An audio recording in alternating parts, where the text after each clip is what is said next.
Salut, c'est Alexandre des Studios Renard. Comme j'ai dit dans le premier vidéo que j'allais vous montrer un peu plus en détail les brushes, qu'est-ce qu'ils peuvent faire, puis d'autres petites fonctionnalités qui sont cool. Premièrement, comme vous avez remarqué, si on choisit une brush ici, mettons la draw ici, ça dessine en symétrie. Mais si on veut, on peut désactiver la symétrie ici. Elle est active. Elle est désactivée. Donc on peut voir que c'est asymétrique. Mais si on fait un personnage, c'est tout le temps mieux de commencer symétrique. Puis après ça, on peut rajouter, une fois que le personnage est bien fait en symétrie, on peut lui faire des petites modifications asymétriques. Mais pour le moment, garder ça symétrique. Donc c'est ça. Pour les fonctionnalités des brushes ici, dans toutes les brushes que vous avez ici, vous pouvez faire l'inverse de ce qu'elle fait. Par exemple, là pour le moment, vous voyez, si je pèse sur X, si je dessine, là ça fait sortir la géométrie. Si je pèse sur X, ça la fait creuser. Je repèse sur X, ça la fait sortir. Mais si vous voulez faire un shortcut, c'est un peu plus rapide. Si tu pèses sur Alt puis tu dessines, ça fait l'inverse. Tu vois? Donc là, si je fais Alt, pas Alt, pas Alt, Alt, pas Alt, Alt, là ça fait creuser, sortir, creuser, sortir. Là, je peux faire CTRL Z pour revenir en arrière. Fait que c'est ça, tu peux faire ça avec toutes les brushes que tu as ici. Là, ça creuse. Si tu fais Alt puis tu dessines, ça sort. Fait que c'est différents effets que tu peux faire. Flatten. Flatten est cool aussi, ça aplatit la surface par rapport à la vue de caméra dans le fond. Vous voyez ce que ça donne? Juste pour des effets, mettons si tu veux faire un front puis un peu plus plat, ben tu utilises Flatten, ça fait un effet un peu plus réaliste. Sinon, si mettons j'ai dessiné un truc ici comme ça, là je peux faire pinch ici. Pinch, ça va rapprocher. Okay, si on veut rapprocher un peu plus le trait, ça fait quelque chose d'un peu plus stylisé. Qu'est-ce qu'il y a d'autre? Smooth. Ouais, ça, smooth. Si admettons un exemple, je fais un crease ici. Puis là, le bout ici, je trouve que j'ai pas aimé la finale, puis j'aimerais l'adoucir pour que ça revienne lisse un peu comme le reste de la sphère. Fait qu'au lieu d'aller sur la brush smooth, je peux utiliser Shift, puis dessiner, puis ça smooth automatiquement. Pas besoin d'aller sur la brush, t'as juste à faire Shift, puis ça smooth. Fait que si mettons, t'as fait plusieurs petits détails comme ça, là t'as juste à faire smooth avec Shift en dessinant, puis ça adoucit. Fait que c'est ça. Sinon, juste montrer qu'à chaque fois qu'on dessine, en fait, ça déplace de la géométrie. Puis pour visualiser ça, on a ici le wireframe. Le wireframe, vous voyez, il y en a, quand on dessine, ça n'en crée pour qu'on puisse avoir du détail parce que si ça n'en crée pas, ben ça va faire des déformations grossières puis ça fera pas des belles déformations, mais tandis que dans ce logiciel-là, ça crée de la géométrie au fur et à mesure que tu rajoutes du détail. C'est génial. Mais vous remarquez qu'à un certain moment donné, ça devient très dense. Puis ça peut devenir difficile à travailler. Fait que heureusement, on a des brushes ici. Reduce brush. Ça l'enlève la subdivision.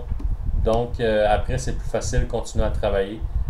Fait que juste si vous êtes rendu loin dans vos déformations de géométrie, puis là vous voyez que ça commence à laguer, ça va mal, ben utilisez un peu de Reduce Brush. Puis là ça va alléger votre géométrie, donc vous allez pouvoir rajouter du détail ailleurs. Petit conseil. Sinon, il y a le Subdivide All. Ça, le Subdivide All, si tu pèses là-dessus, ça va rajouter la subdivision partout. Donc ça va être plus facile de faire des détails un peu partout. Mais c'est ça, là, la géométrie, elle devient plus dense, donc c'est plus lourd. Ça tire plus de jus à la machine. Fait que faites attention. Puis tu peux faire Reduce Selected. Ça va réduire globalement. Puis qu'est-ce qui est cool aussi, si j'enlève le wireframe, si mettons, je reviens en arrière de tout ce que j'ai fait là, avec CTRL Z, puis je reviens jusqu'au début. vais juste aller au bord ici. Je veux juste vous montrer le masque. Le masque avec contrôle, vous pouvez masquer. Au lieu d'aller peser sur la brush, j'ai peut-être juste peser sur contrôle puis masquer. Fait que ça c'est pratique. Si mettons je veux faire des yeux, ben, je vais masquer la région où est-ce que je vais avoir des yeux. Puis si je fais contrôle puis je clique à l'extérieur, ça l'inverse le masque. Puis ça, ce que ça permet, c'est qu'avec un outil comme Grab, après ça, je vais pouvoir. Là, tu vois, ça fait juste sélectionner l'endroit qui n'est pas masqué. Le masque, ça permet de masquer un endroit qu'on ne veut pas qu'il soit déformé. Fait que maintenant, je peux faire rentrer à l'intérieur l'endroit où est-ce que je veux mettre mes yeux. Ça, c'est un petit conseil.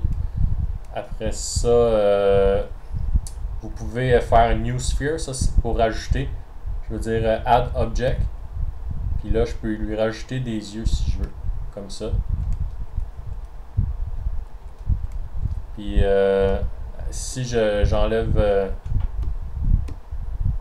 si je prends l'outil Grab puis je le mets en global, je vais pouvoir déplacer mes sphères puis les mettre à l'intérieur des yeux, des sockets de la tête. S'ils sont trop gros, je peux aller dans le Scale ici, puis encore réduire. Je fais juste descendre en appuyant, puis ça réduit. Là, je les place comme ça. Hop.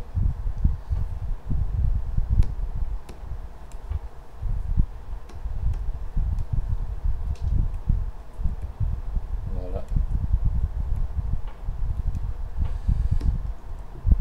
Et voilà. Que vous avez des beaux yeux, puis là vous pouvez continuer à travailler avec des outils qui sont disponibles. Il y a Inflate aussi. Ça fait juste gonfler.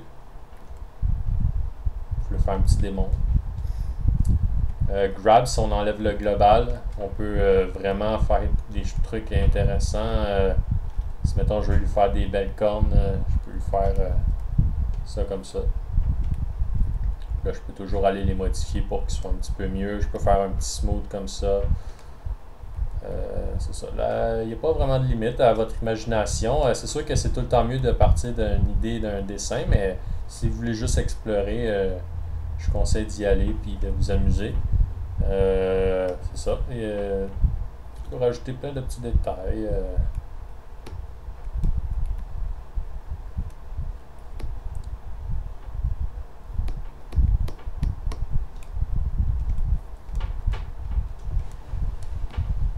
Voilà. Bon, ben, je vais arrêter ça là. Puis si vous avez des questions, écrivez-moi-les en commentaire ou en message. Ça me fera plaisir de vous répondre. Donc voilà, amusez-vous. Salut.